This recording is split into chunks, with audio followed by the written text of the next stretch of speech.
Tepora binatikos dahil sa pagbanat sa Casimero supporters, Nonito Donaire Jr. posibleng makaharap si Bam Rodriguez at Boy Tapang galit na galit.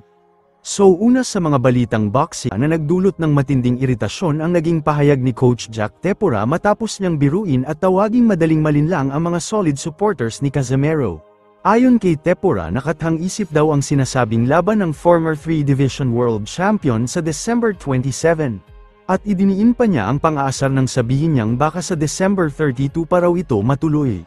Dahil dito, umalma ang fans ni Casimero at hinamon si Tepora na ilabas ang kanyang source at ipaliwanag kung bakit naniniwala siyang walang laban si Angas ng Pinas ngayong taon.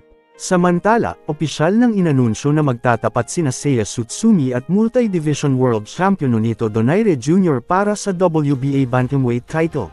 At kung magwawagi si Donaire ay posibleng sumunod niyang makaharap ang rising star na si Jesse Bam Rodriguez na inaasahang aakyat sa 118 pounds.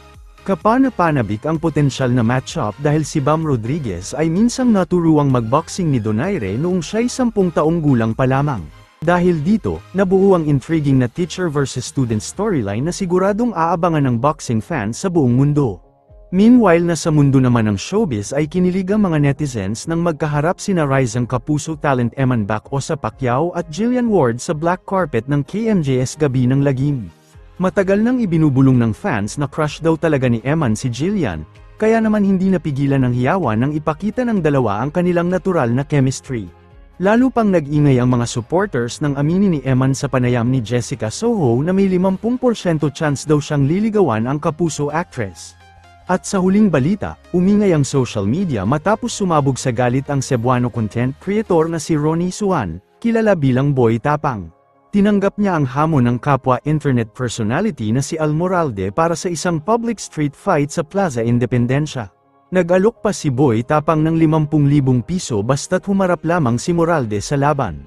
Ngunit nang dumating ang oras ng sagupaan, bigo ang mga taga-subaybay dahil hindi nagpakita si Moralde.